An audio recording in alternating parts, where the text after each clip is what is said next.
माह रमजान में अल्लाह तबारक व तआला रोजाना 10 लाख बंदे को जहन्नम से आजाद करता है, उनकी मग़फ़िरत करता है। किन लोगों को? अल्लाह अकबर, जिन पर जहन्नम का अज़ाब वाजिब हो चुका है। अल्लाह अकबर, ये 10 लाख लोग। और फिर फरमाया इफ्तार के वक्त अल्लाह तबारक व तआला अपने 60,000 बंदों की मग़फ़िरत फरमाता है। और जब जुमा का दिन आता है, हर लम्हे में अल्लाह ताला 10 लाख बंदों को जहन्नम से आजाद करता है।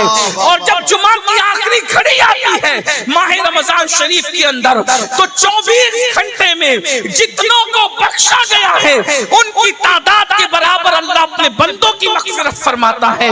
मेरी कौम के जवानों, माह रमजान शरीफ को क्रिकेट का महीना ना बनाओ। रात भर लोग क्रिकेट खेलते हैं और दिन भर सोते पड़े रहते हैं। ये मग़फ़िरत का महीना है। अब तो लोग जो है सीरियल देखते हैं, अब तो लोग मोबाइल में गेम खेलते हैं। रोजा रखो। अल्लाह के रसूल सल्लल्लाहु अलैहि वसल्लम फरमाते हैं माह रमजान का एक रोजा अगर कोई जानबूझ के छोड़ दे, पूरी जिंदगी रोजा रखता रहे, माह रमजान के एक रोजे के बराबर नहीं हो सकता। और फरमाया आम दिनों के 1000 रोजे उससे अफजल माह रमजान का एक रोजा है। और मेरे आका रोजे की फजीलत बयान करते हैं, हर इबादत का सिला नेकी है या जन्नत है। नमाज पढ़ो नेकी मिलेगी या जन्नत मिलेगी, इबादत करो नेकी मिलेगी या जन्नत मिलेगी, हज करो नेकी मिलेगी जन्नत मिलेगी, कुर्बानी दो नेकी मिलेगी जन्नत मिलेगी, सदका दो नेकी मिलेगी जन्नत मिलेगी, माँ बाप की खिदमत करो नेकी मिलेगी जन्नत मिलेगी। मगर रोजा क्या है? मेरे आका फरमाते हैं, अल्लाह फरमाता है रोजा मेरे लिए है और मैं ही उसकी जज़ा हूँ। यानी रोजेदार को खुदा मिल जाएगा।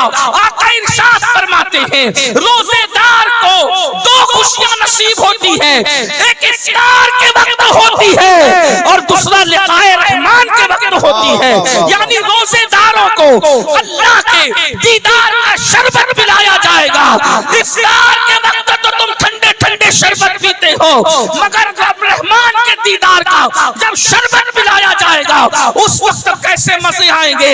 अरे अंदाजा तो करो, जब उसका महबूब इतना खूबसूरत है तो ऐसे महबूब को बनाने वाले खुदा के हुस्न का आलम क्या होगा, उसके जमाल का आलम क्या होगा। नारे तकबीर, नारे रिसालत, हुजूर सैयद अमीरुल कादरी साहब की खुदा का दीदार करोगे, अपने मौला का दीदार करोगे। और एक बात मैं अर्ज करूं, कुर्बान जाए अल्लाह अकबर, खुदा के हुस्न का आलम क्या होगा, क्या मजे आएंगे। सहाबा ने कहा आका हम अपने अल्लाह को कैसे देखेंगे? मेरे आका फरमाते हैं जैसे तुम चांद को देखते हो वैसे तुम अपने खुदा का दीदार करोगे। अल्लाह अकबर। इसलिए रोजा रखो। कुछ लोग बहाना करते हैं, मौलाना काम पे जाना होता है, ड्यूटी पे जाना होता है, ये करना होता है, वो करना होता है, इसलिए मैं रोजा नहीं रख पाता।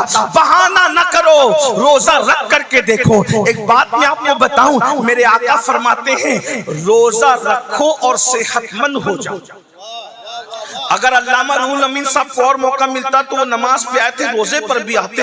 आजकल लोग बहाना करते हैं कि मैं आपको बताऊं, आज पूरी दुनिया के हकीम और डॉक्टर सेहत के लिए फास्टिंग पर जोर दे रहे हैं। फास्टिंग करो, फास्टिंग करो, वजन कम करना है तो फास्टिंग करो, बीमारियों से बचना है तो ये लोग आज फास्टिंग की बात कर रहे हैं। अल्लाह के रसूल सल्लल्लाहु अलैहि वसल्लम ने 1450 साल पहले फरमाया रोजा रखो सेहतमंद हो जाओ। आज हम लोग जो है खाकर मरीज है और हमारे असलाफ भूखे रहकर सेहतमंद थे। बेशक बेशक। आज 60-70 साल की उम्र में लोग कब्रिस्तान में चले जाते, मर जाते हैं खा खा कर। और हमारे असलाफ रोजे से रहते थे और 90 साल तक 100 साल तक उनकी उम्रें कितनी लंबी लंबी होती थी। सरकार बदिउद्दीन जिंदा शाह मदार की उम्र के बारे में देखिए, सैकड़ों साल की उम्र हुई। शाह मुनव्वर इलाहाबादी की उम्र सैकड़ों साल की हुई। इसी तरीके से हमारे असलाफ उम्र दराज होते थे। अगर उम्र में दराजी चाहते हो तो रोजों को लाजिम पकड़ो। और मैं तो आपको एक मशवरा देता हूँ, सेहतमंद रहना है तो रमजान शरीफ के रोजों के अलावा महीने के 3 रोजे भी अपने ऊपर लाजिम करो। अय्याम 20 के रोजे, 13, 14 और 15 चांद की तारीख के रोजे, अल्लाह के रसूल इसको सफर में भी तर्क नहीं करते थे। आप ये रोजों को लाजिम करके देखें, इसकी बरकत आपको मिलेगी। अल्लाह के रसूल सल्लल्लाहु अलैहि वसल्लम फरमाते हैं, अय्याम 20 के रोजे रखने वालों के चेहरे कयामत के दिन ऐसे चमकेंगे जैसे 14वीं रात का चांद चमकता है। मेरे भाइयों, रमजान शरीफ आ रहा है, रमजान शरीफ का फायदा उठा लो। और आपको पता है अल्लाह ताला, अभी आपने उलमा से सुना होगा, शबे बरात में अल्लाह कहता है मुझसे रोजी मांगो, मुझसे दुआएं कर लो, मुझसे मगफिरत। ये शबे बरात एक शबे बरात नहीं, अल्लाह के रसूल अलैहि सलाम फरमाते रमजान शरीफ की हर रात में गुरूब आफ्ताब से लेकर तुलुए सुबह सादिक तक अल्लाह अपने बंदों पर खास तजल्ली करता है। वो आसमान दुनिया पर नुज़ूल इजलाल करता है जैसा कि उसकी शान है। वो आने जाने से पाक है। वो खास तजल्ली फरमाता है रमजान शरीफ की हर रात में, और वो कहता है मेरे बंदो मुझसे मगफिरत मांग लो, मैं तुम्हें मगफिरत अता करूं। मुझसे रोजी मांग लो, मैं तुम्हें रोजी अता करूं। मुझसे रिस्क मांग लो, मैं तुम्हें रिस्क अता करूं। मुझसे औलाद मांग लो, मैं तुम्हें औलाद अता करूं। मुझसे दुआएं मांग लो ताकि मैं तुम्हारी दुआएं कबूल कर लूं।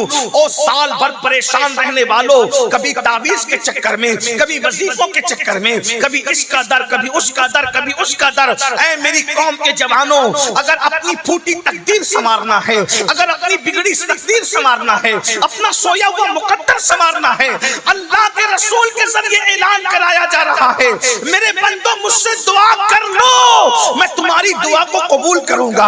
अरे जरा गिड़गिड़ा करके देख लो, रोजी रमजान शरीफ में मांग कर देख लो। साल भर तक कुशादगी न हो तो फिर हमारा दामन पकड़ना, क्योंकि हमें अपने नबी की ज़बान पर यकीन है। अल्लाह अकबर। लेकिन अफसोस की बात यह है रमजान शरीफ की रातों में जागते तो हो लेकिन इबादत नहीं करते, गिड़गिड़ाते नहीं। बल्कि आजकल तो ऐसा हो गया, इफ्तार और सहरी के मौके पर रमजान के प्रोग्राम के नाम पर पड़ोसी मुल्कों ने इतनी बातें फैलाई है कि जो ऐन दुआ और इबादत का वक्त होता है लोग टीवी का मुंह पकड़ के बैठ जाते हैं। बताइए, मैं मजहबी प्रोग्राम देखने का मुखालिफ नहीं हूं, लेकिन जो इबादत का वक्त है तुम टीवी का मुंह पकड़ के बैठते हो, मोबाइल का मुंह पकड़ के बैठते हो। अरे इफ्तार और सहरी के वक्त जब रोजेदार दुआ करते हैं तो अल्लाह के 70,000 फरिश्ते तुम्हारी दुआओं पर आमीन कहने के लिए उतरते हैं। तुम कितने मुकद्दस हो जाते हो जब रोजा रखते हो। आओ ना अपने खुदा के करीब हो जाए, आओ मगफिरत का परवाना हासिल करें। अपनी गुफ्तगू को समेटते हुए फिर मेरे आका फरमाते हैं दूसरे जीने पर जब मैंने कदम रखा तो जिब्रील ने दुआ की, ए अल्लाह तेरे महबूब का जब नाम लिया जाए किसी महफिल में और उस वक्त जो तेरे हबीब पे दुरूद न पढ़े तू उसको भी अपनी रहमत से दूर कर दे, वो भी तेरी रहमत से महरूम हो जाए। आज महफिलों में बार बार तकरीरों में नाम लिया जाता है, तवज्जो करना। मैं तो देखता हूं कि बाज़ दीनदार लोग भी हुजूर का नाम लिए जाने पर दुरूद नहीं पढ़ते। जबकि कोई हुजूर कहे तो आपको सल्लल्लाहु अलैहि वसल्लम कहना चाहिए।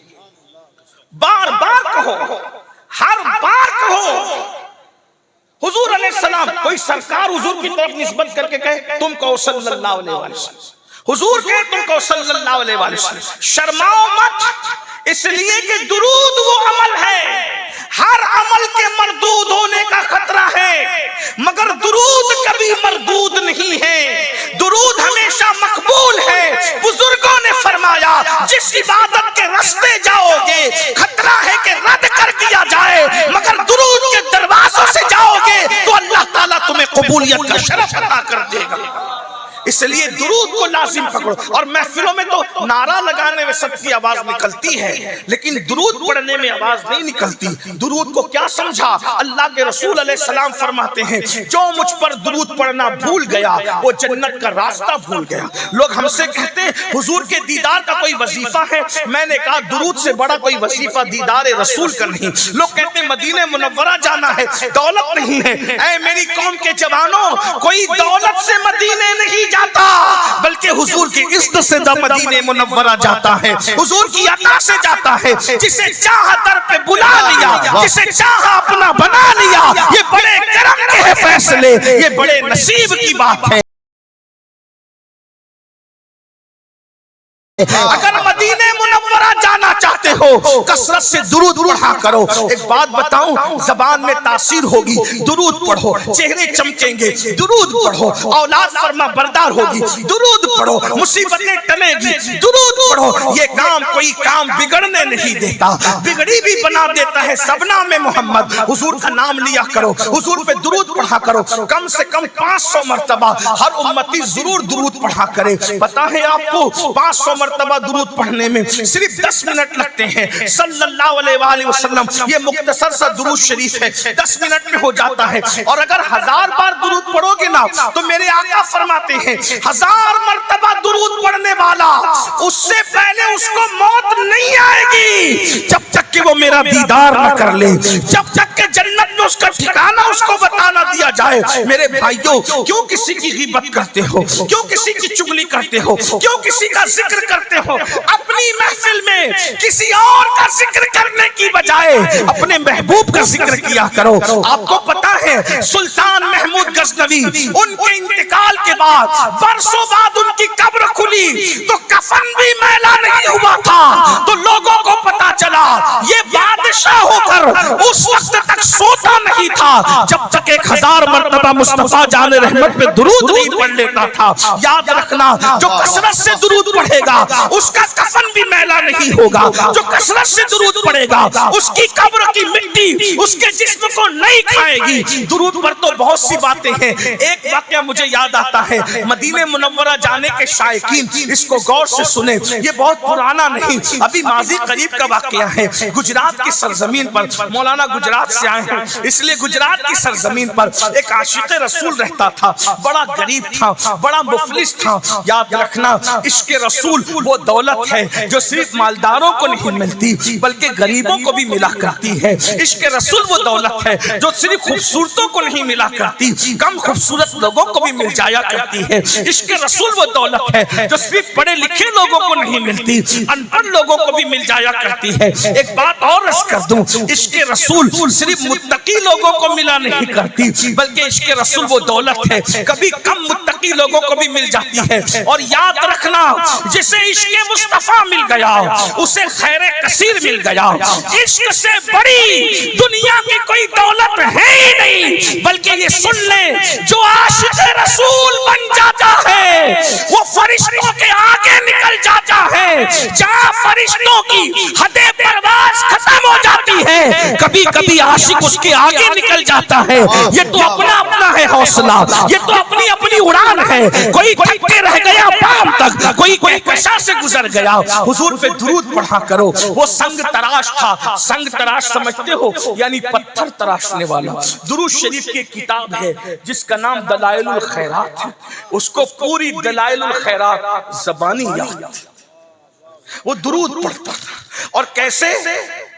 जब भी कोई काम शुरू करता था तो पहले दलाइलुल खैरात का एक चैप्टर, एक सबक, एक बाब, उसको 7 हिस्सों में तकसीम किया गया है। बाज़ सूफिया ने उसको 8 हिस्सों में, बाज़ ने उसको 7 हिस्सों में। बहुत खूबसूरत से गए उसमें दुरूद शरीफ के।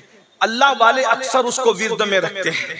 मैं अपने बुजुर्गों से गुजारिश करूंगा, हालांकि मैं इनका छोटा भाई, इनका नालैन बरदार हूँ, उलमा से कहता हूँ बहुत मसरूफ रहते हैं, हो सके तो दलाइलुल खैरात शरीफ को अपने ऊपर लाजिम कर लो। सिर्फ 10 मिनट लगते हैं एक चैप्टर पढ़ने में, और जब आप पढ़ने के आदी हो जाते हैं तो कभी 6 और 7 मिनट में भी निपट जाता है। दुरूद शरीफ की किताब दलाइलुल खैरात को अपने वजीर, इस किताब को पढ़ने वाले वली बने। बहुत बड़ी चीज है ये। बहुत बड़ी चीज मेरे भाई, जिस दुरूद को पढ़ने से शहद की मक्खियां कड़वे कसीले फूलों को शहद में तब्दील कर देती है, उस दुरूद की बरकत से हमारा कौन सा मसला हल नहीं हो सकता। हुजूर से अपने रिश्ते को मजबूत करना है तो दुरूद पढ़ो, दुरूद दुरूद दुरूद। बल्कि शेख मुहक्किक अब्दुल हक मुहद्दिस देहलवी कहते हैं, दुरूद के रंग में इतना रंग जाओ कि सोते रहो तो भी तुम्हारा दिल दुरूद पढ़ता रहे। दुरूद के फजाइल कभी खत्म नहीं हो सकते। दुरूद फिर दुरूद है, दुरूद सिर्फ दुरूद है। एक बार दुरूद की तरफ आकर के देखो, दुरूद शरीफ पढ़ कर देखो तो वो संग तराश था। पत्थर तराशने से पहले रोजाना हर एक चैप्टर, दूसरा पत्थर तराशना, दूसरा चैप्टर पढ़ा, दूसरा बाब पढ़ा, तीसरा पत्थर तराश, वो पढ़ता रहता था, पत्थर तराशता है। और उसको जब दुरूद पढ़ता है ना तो आदमी हुजूर याद आता है। और जब हुजूर याद आते हैं, हुजूर कब याद आते हैं? मैं अक्सर कहता हूं, पहले वो हमें याद करते हैं, फिर वो हमें याद आते हैं। सिल्लीगुड़ी वालों, वो तो हमें हमेशा याद ही करते हैं। ये तो और बात है कि हम उन्हें भूल गए। जो न भूला हम फकीरों को रजा, याद उसकी अपनी आदत कीजिए। हुजूर को याद करते रहो, फिर देखो नसीबा कैसे चमकता है। क्या हुआ? रो रहा है, हुजूर की याद में रो रहा है। और हुजूर के इश्क में रोने से बड़ी भी कोई इबादत नहीं है। बहरहाल रोते रोते आंख लगी तो क्या देखा? एक तख्त बिछा है। अल्लाह के रसूल उसके ख्वाब में तशरीफ लाए और उससे कहते हैं, ए नौजवान, मेरे गुंबद का किंगरा टूट गया है, तुम आओ और आकर उसको तामीर करो। ये दीवाना जैसे ये हुजूर की तरफ से दावत सुनता है, ख्वाब में आंख खुल जाती है और पूरा घर खुशबू से मुअत्तर था। दीवाने ने आओ देखा ना ताओ देखा, झोला उठाया, उठाकर कंधे पे डाला और बंदरगाह की तरफ चल पड़ा। न टिकट है न पैसे हैं, उस जमाने में वीजा और पासपोर्ट का सिस्टम नहीं था। अल्लाह अकबर। वो निकला तो क्या देखा? एक जहाज है जो जिद्दा की तरफ जा रहा है, मगर मल्लाह के लाख कोशिश करने पर वो जहाज आगे बढ़ने को तैयार नहीं है। अल्लाह अल्लाह, अंदाजा तो फरमाए, मेरे नबी के इख्तियार फिर इख्तियार है। अरे जो हवाओं को रोक दे, जो चांद के टुकड़े कर दे, जो सूरज को पलटा दे, उसके लिए जहाज को रोकना कौन सी बड़ी बात है। अल्लाह अल्लाह, मेरे नबी के इख्तियार का आलम तो ये है, जहां में उनकी चलती है वो दम में क्या से क्या कर दे। जहां में उनकी चलती है वो दम में क्या से क्या कर दे। जमी को आसमां कर दे, सुरैया को सरा कर दे। जमी को आसमां कर दे, सुरैया को सरा कर दे। अल्लाह अल्लाह, जहाज रुका है, कोशिशें हो रही है,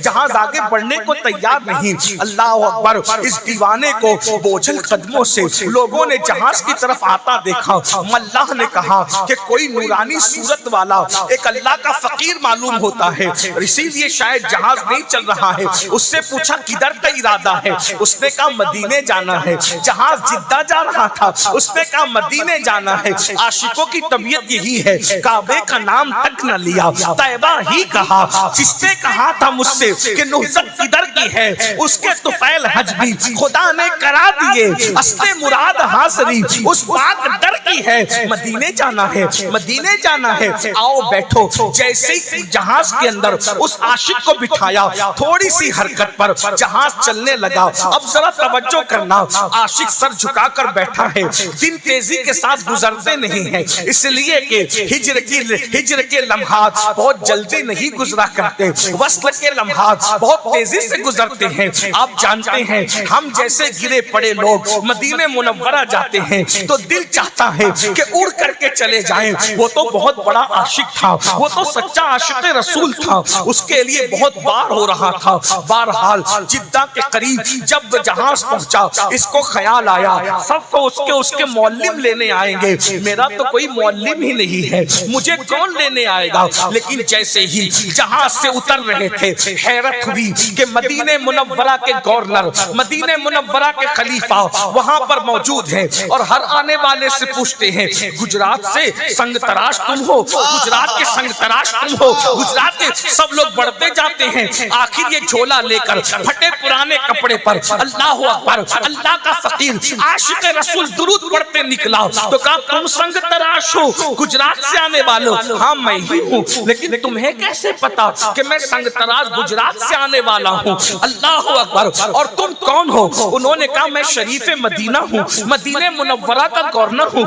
मदीने का गवर्नर मेरे लिए पूछ रहा है? आखिर मुझे तुम्हें पता कैसे चला कि मैं गुजरात का संग तराश हूँ? कहा सुनो, ख्वाब में मुस्तफा जाने रहमत तशरीफ लाए थे और मेरे आका ने फरमाया शरीफ मदीना अगर मुझे अपना मेहमान बनाना चाहते हो तो मेरा एक आशिक संग तराश गुजरात से आ रहा है, उसकी खिदमत करना गोया तुमने मेरी खिदमत करनी। नारे तकबीर, मेहमान बनाना गोया कि तुमने मुझे अपना मेहमान बना लिया। अल्लाह अकबर। आशिक सो रो पड़ा। मैं तो सोच रहा था मुझे जिद्दा से कौन ले जाएगा, मगर वारे मुस्तफा जान रहमत तुम्हारी मेहमानी पर कुर्बान, तुम्हारी शान मेजबानी पर कुर्बान। वक्त के ताजदार को एक फकीर समुंदर पे खड़ा कर दिया और उसके बाद शरीफ मदीना पूरे ठाट बाट के साथ उस आशिक रसूल को मदीने मुनव्वरा ले जाता है। ये खा ले, ये कर ले, वो कर ले, कुछ नहीं, मैं जिस काम के लिए आया हूँ उसी काम से मुझे जाना है। क्या काम से आए हो? हुजूर ने फरमाया मेरा किंगरा टूट गया है, गुंबद का तुम्हें तामीर करना है। अरे करोड़ों उम्मतियों में किंगरे की तामीर के लिए निगाह किस पे पड़ रही है? दुरूद पढ़ने वाले आशिक पे पड़ रही है, हुजूर के डंके बजाने वाले आशिक पे पड़ रही है। अल्लाह अकबर। वो फिर आशिक रसूल गुस्ल करता है, अपने फटे पुराने कपड़े पहनता है और साजो सामान लेकर गुंबद की तरफ चढ़ता है। हाय हाय, हजारों अख्ताब व अब्दाल निगाहों से जिस गुंबद को बोसा देते हैं, उस गुंबद पे चढ़ने का शरफ जिसे नसीब हो रहा है वो गुजरात का एक मामूली सा संग तराश है। अंदाजा तो फरमाए, कमर में रस्सी बांधकर वो चढ़ा। उसके बाद उसने गुंबद का किंगरा तामीर किया। सब इंतजार में खड़े थे, चलो आएंगे तो खिदमत करेंगे, आएंगे तो मेजबानी करेंगे, आएंगे तो मेहमान नवाजी करेंगे। लेकिन जब किंगरा तामीर हुआ वो गुंबद पे लिपट गया, उसकी गर्दन ढलक गई। लोग इंतजार कर रहे थे, आओ तो खिदमत करें, आओ तो खिदमत करें। जब देर तक कोई आवाज न आई तो खादिमों को ऊपर चढ़ाया गया तो लोगों ने बताया इसकी तो रूह कफसे उनसरी से परवास कर चुकी है। जब तेरी याद में दुनिया से गया है कोई, जान लेने को दुल्हन बन के कजा आती है, उसकी किस्मत पे फिदा तख्ते शही की राहत, खां के तैबा पे जिसे चैन की नींद आई हो। देखो दुरूद ने उसको कहां पहुंचा दिया। इसलिए जब भी हुजूर का जिक्र हो सल्लल्लाहु अलैहि वसल्लम कहा करो, हुजूर पे दुरूद पढ़ा करो। वाजिब कितनी मर्तबा है, फर्ज कितनी मर्तबा है, मैं इसमें नहीं उलझाना चाहता। मैं तो कहता हूँ हम इश्क के बंदे हैं। जब जब यार का नाम लिया जाए तब तब हुजूर पे दुरूद पढ़ा जाए, जब जब यार का नाम लिया जाए हुजूर पे दुरूद पढ़ा जाए। तीसरी और आखिरी बात अल्लाह के रसूल फरमाते हैं, जब मैं तीसरे जीने पे मैंने कदम रखा तो जिब्रील ने कहा या अल्लाह, जो अपने माँ बाप में से किसी को बुढ़ापे में पाए, एक को या दोनों को, और उनकी खिदमत करके वो अपने ऊपर जन्नत लाजिम न कर ले तो उनको भी अपनी रहमत से दूर कर दे। हुजूर फरमाते मैंने उस पे भी आमीन कहा। आज माँ बाप मसला कश्मीर बने हुए माँ बाप की तरफ तवज्जो नहीं है, माँ बाप की अहमियत भी नहीं है, माँ बाप से ताल्लुक भी कल्बी नहीं है, बल्कि हालात ये हैं अगर पिकनिक पर जाना हो, पार्टी में जाना हो, दोस्तों के साथ खेल कूद के लिए जाना हो, कॉफी पी रहे हैं, चाय पी रहे हैं, खाना खा रहे हैं, तो हर दोस्त तो अपनी जेब से पैसे निकालता है या कार्ड निकालता है, मैं बिल दूंगा, मैं बिल दूंगा, मैं बिल दूंगा। और जब माँ बाप दवाखाने में और हॉस्पिटल में एडमिट होते हैं तो चारों भाई आपस में लड़ते हैं, पांचों भाई आपस में लड़ते हैं, तू बिल देगा, तेरी माँ नहीं है, तू बिल देगा, तेरा बाप नहीं है। आपसे पूछता हूं, जो माँ बाप जन्नत थी तुम्हारे लिए, आज उन माँ बाप से तुम दूर हो। जन्नत को जंगलों में जलसों में तलाश करने वालों, जन्नत ना जंगलों में मिलेगी ना जलसों में मिलेगी। जन्नत तो तुम्हारे घर में तुम्हारे माँ बाप की शक्ल में मौजूद है। वाह वाह, बेशक। मैं चंद चंद दिनों पहले सौराष्ट्र गुजरात के इलाके में गया था। वहां के लोग सैयदों से बहुत प्यार करते हैं। वो बिल्कुल बॉर्डर का जो इलाका है, बाड़मेर वगैरह का इलाका, कई फुट दूर जूते और चप्पल उतार कर फिर सैयदों से मिलने आते हैं और बगैर नजर के कोई नहीं मिलता। मैं खुश हुआ, लेकिन मैंने उनसे कहा जितने जूते चप्पल उतार करके तुम हमसे मुसाफा कर रहे हो, हाथ चूम रहे हो, पैर चूम रहे हो, मैं दुआ देता हूं अल्लाह तुम्हारी नस्लों को आबाद रखे।